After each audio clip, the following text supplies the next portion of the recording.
ಒಂದು ಊರಲ್ಲಿ ಒಬ್ಬ ರಾಜ, ಅವನಿಗೊಬ್ಬನೇ ಮಗ. ಆಗಿನ ಪದ್ಧತಿ ಹಾಗಿತ್ತು ಅಂದರೆ ರಾಜನ ಮಗನೇ ಮುಂದೆ ರಾಜ ಆಗಬೇಕಲ್ವಾ. ಸಹಜವಾಗಿ ರಾಜನ ಪೂರ್ತಿ ಗಮನ ಮಗನ ಮೇಲಿತ್ತು.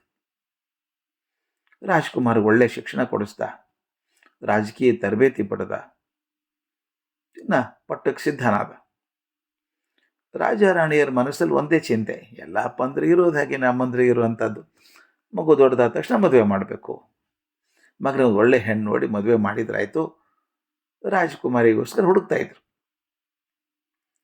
ಅದು ರಾಜ್ಕುಮಾರ್ದು ಒಂದೇ ತೀರ್ಮಾನ, ಹುಡುಗಿ ರಾಜ್ಕುಮಾರಿನೇ ಆಗಬೇಕು ಅಂತೇನಿಲ್ಲ, ಯಾರೇ ಆಗ್ಬೋದು, ಯಾವುದೇ ವರ್ಗಕ್ಕೆ ಸೇರಿರ್ಬೋದು, ಆದರೂ ಅನುಪಮವಾದ ಸುಂದರಿಯಾಗಿರಬೇಕು. ಎಷ್ಟು ಸುಂದರಿಯಾಗಿರಬೇಕು ಅಂದರೆ ಆಕೆ ಅಂಥವ್ರು ಎಲ್ಲೂ ಇರಬಾರ್ದು. ಆಯಿತು, ಸುಂದರಿಯರಿಗಾಗಿ ಹುಡುಕಾಟ ಶುರು ಆಯಿತು. ಯಾರು ಸುಂದರಿ ಅಂತ ಹೆಂಗೆ ಹೇಳೋದು? ಒಬ್ಬ ಮಂತ್ರಿಗೆ ಸುಂದರಿ ಅನ್ನಿಸಿದ ಹುಡುಗಿ ರಾಣಿಗೆ ಸುಂದರಿ ಅನ್ನಿಸ್ಲಿಲ್ಲ. ರಾಣಿ ಮತ್ತು ರಾಜನಿಗೆ ತುಂಬ ಒಳ್ಳೆ ಹುಡುಗಿ ಅಂತ ಅನ್ನಿಸ್ತವಳು ರಾಜ್ಕುಮಾರ್ನಿಗೆ ಅಯ್ಯೋ ಅನ್ನಿಸ್ತು.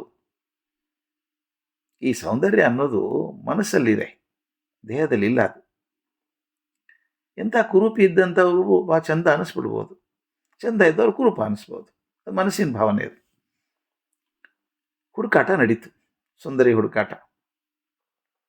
ಒಂದು ದಿವಸ ರಾಜ್ಕುಮಾರ ಸಾರೋಟಲ್ಲಿ ಕುಳಿದು ನಗರ ಪ್ರದಕ್ಷಿಣೆ ಮಾಡ್ತಾ ಇದ್ದ. 4 ರಸ್ತೆ ಕೂಡೋ ಜಾಗದಲ್ಲಿ ವಾಹನಗಳ ಒತ್ತಡ ಹೆಚ್ಚಾಗಿತ್ತು. ಅಲ್ಲಿ ರಾಜ್ಕುಮಾರ್ ಕಣ್ಣಿಗೆ ಒಂದು ದೃಶ್ಯ ಬಿತ್ತು. ಯಾಕೆ ಜನ ಸೇರಿದ್ದಾರೆ ಅಂತ ನೋಡಿದ. ರಸ್ತೆ ಬದಿಯಲ್ಲಿ 4-6 ಜನ ದೊಂಬರಾಟ ಮಾಡ್ತಾ ಇದ್ರು. ಅವ್ರಿಗೇನು ಆಟ ಆಡ್ತಿದ್ರು ಅಂದರೆ ಅವ್ರ ಮೈಗಳಲ್ಲಿ ಮೂಳೆನೇ ಇಲ್ಲ ಅಂತ ಅನ್ನಿಸ್ತಾ ಇತ್ತು, ಹಾಗೆ ಮಣಿತಾ ಇದ್ರು. ಒಂದಷ್ಟು ಹಾರಾಟ ಕುಣಿದಾಟ ಮಾಡಿ ರಸ್ತೆಯಲ್ಲಿ ನಿಂತು ಹೋಗೋ ಜನರ ಕಡೆಗೆ ಭಿಕ್ಷೆ ಬೇಡ್ತಾ ಇದ್ರು. ಈ ಮಕ್ಕಳ ಹಿಂದೆ ಒಬ್ಬಳು ಯುವತಿ ಇದ್ದಾಳೆ. ರಾಜ್ಕುಮಾರ್ ನೋಡಿದ ಆಕೆನ. ಅದೇನು ಮೋಹಕತೆ ಆಕೆ ಕಣ್ಣೊಳಗೆ, ಅಬ್ಬಬ್ಬಬ್ಬ, ಅದೇನು ಮಾದಕತೆ ಐತೆ ಅವಳ ಮೈಯಲ್ಲಿ. ರಾಜ್ಕುಮಾರ ತನ್ನ ಆಕೆ ಮೇಲಿಂದ ದೃಷ್ಟಿ ತೆಗಿಲಾರದೆ ಹೋದ. ಸುಂದರತೆ ಅಂದರೆ ಇದೆ ಅಂತ ತೀರ್ಮಾನ ಮಾಡಿದ.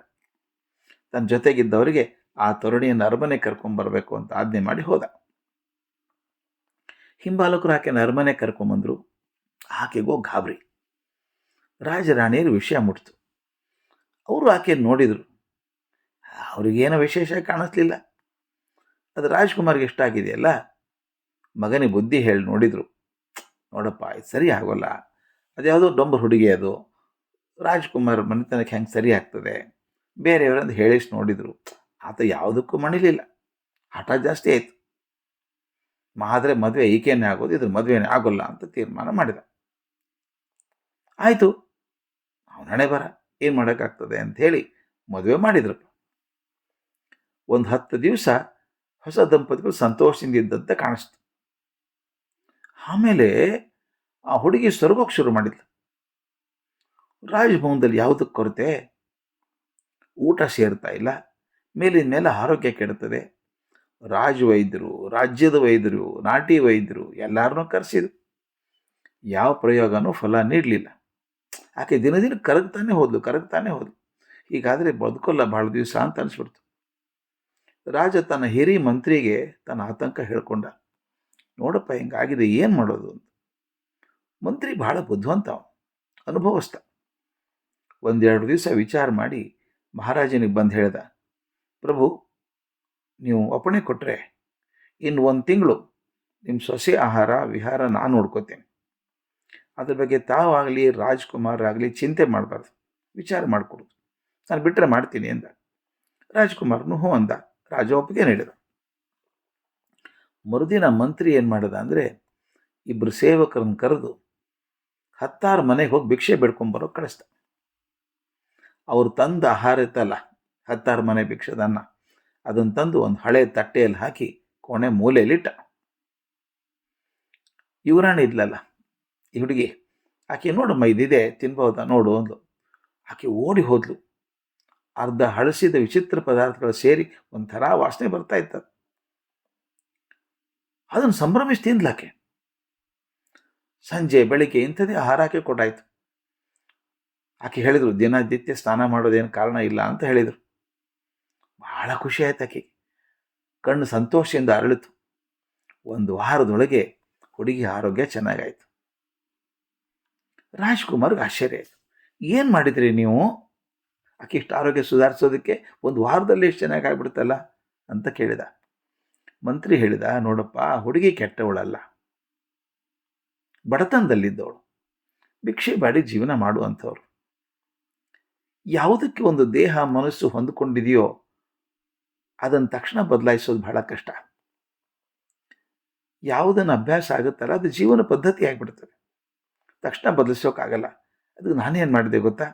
ಮೊದಲು ಆ ಭಿಕ್ಷೆ ಅನ್ನ ಕೊಟ್ಟೆ, ಆಕೆಗೆ ಅದು ಅಭ್ಯಾಸ ಆಗಿತ್ತಲ್ಲ ಹಿಂದೆ, ಅದೇ ಇಷ್ಟ ಅನ್ನಿಸ್ತು. ನೀವು ಕಂಡಿರಬೇಕು, ಕೆಲವ್ರು ಹಾಗಲಕಾಯಿ ಕಂಡ್ರೆ ಆಗಲ್ಲ, ಇನ್ನು ಕೆಲವ್ರು ಹಾಗಲಕಾಯಿ ಕಂಡ್ರೆ ಕಣ್ಣು ಅರಳಿ ಬಿಡುತ್ತೆ, ಅಯ್ಯೋ ಎಷ್ಟು ಚೆನ್ನಾಗಿದೆ ಅಲ್ಲ ಅನಿಸುತ್ತೆ. ಹಾಗೆ ಆಕೆಗೆ ತನ್ನ ಇಷ್ಟವಾದ ಊಟ ಅಂತ ತಿನ್ನೋಕೆ ಶುರು ಮಾಡಿದ್ಲು. ನಾನು ನಿಧಾನಕ್ಕೆ ಏನು ಮಾಡಿದೆ ಗೊತ್ತಾ? ಒಂದು 2 ದಿವಸದ ಭಿಕ್ಷದ ಅನ್ನ ಇಟ್ಟು ನಿಧಾನಕ್ಕೆ ಸ್ವಲ್ಪ ಸ್ವಲ್ಪ ಅರಮನೆ ಊಟ ಸೇರಿಸ್ತಾ ಹೋದೆ. ಈಗ ಒಂದು 8-10 ದಿವಸ ಸಮಯದಲ್ಲೇ ಆಕೆಗೆ ಇದು ಹೊಂದ್ಕೊಂಡಿದ್ದಾಳೆ, ಈ ಜೀವನ ಪದ್ಧತಿ ಹೊಂದ್ಕೋತಾಳೆ, ಇಟ್ಕೊಂಡ್ಬಿಡಿ, ಆಕೆ ತೊಂದರೆ ಚೆನ್ನಾಗಿರ್ತಾಳೆ ಈಗ ಅಂತ. ಮುಂದೆ ರಾಜಕುಮಾರಿ ಅರಮನೆ ಜೀವನಕ್ಕೆ ಹೊಂದ್ಕೊಂಡ್ಲು, ಅದೇ ಅಭ್ಯಾಸ ಆಗೋಯ್ತು, ದೇಹ ಹೊಂದ್ಕೊಂತು, ಚೆನ್ನಾಗಿ ಬದುಕಿದ್ರು ಅಂತ ಕತೆ. ಇದೇನು ಹೇಳುತ್ತೆ? ಜೀವನ ಪದ್ಧತಿಯನ್ನು ತಕ್ಷಣ ಬದಲಾಯಿಸೋದು ಕಷ್ಟದ ಕೆಲಸ. ಈ ಊಟದ್ದು ಬದುಕೋ ಶೈಲಿಯನ್ನೇ ಬದಲಾಯಿಸೋದೇ ಎಷ್ಟು ಕಷ್ಟ ಆದರೆ ಮನಸ್ಸನ್ನು, ಮನೋಧರ್ಮವನ್ನು ಬದಲಿಸೋದು ತುಂಬ ಕಷ್ಟ ಅಲ್ವಾ? ಆದರೆ ಜೀವನದ ಬೆಳವಣಿಗೆಯೊಳಗೆ ಮನೋಧರ್ಮವನ್ನು ಬದಲಿಸಿ ಅದನ್ನು ಧನಾತ್ಮಕವನ್ನಾಗಿ ಮಾಡೋದು ಅವಶ್ಯ ಮಾತ್ರ ಅಲ್ಲ, ಅನಿವಾರ್ಯವೂ ಹೌದು. ಅವಶ್ಯ ಬೇಕು. ಮನಸ್ಸು ಧನಾತ್ಮಕವಾಗಿರಬೇಕು, ಅಂದರೆ ಪಾಸಿಟಿವ್ ಆಗಿರಬೇಕು. ಅಯ್ಯೋ ಅದಿಲ್ಲ ಅದಿಲ್ಲ. ಕೆಲವರು ಇರ್ತಾರೆ, ಪ್ರಪಂಚದಲ್ಲಿ ಏನು ಕಂಡ್ರೂ ಸುಖ ಇಲ್ಲ, ಅವ್ರು ತಮ್ಮ ಜೀವನನೂ ನಷ್ಟ ಮಾಡ್ಕೋತಾರೆ, ಉಳಿದವ್ರದ್ದು ನಷ್ಟ ಮಾಡ್ತಾರೆ. ಏನು ಮಾಡೋದು? ಜಗತ್ತಿರೋದೇ ಹೇಗೆ?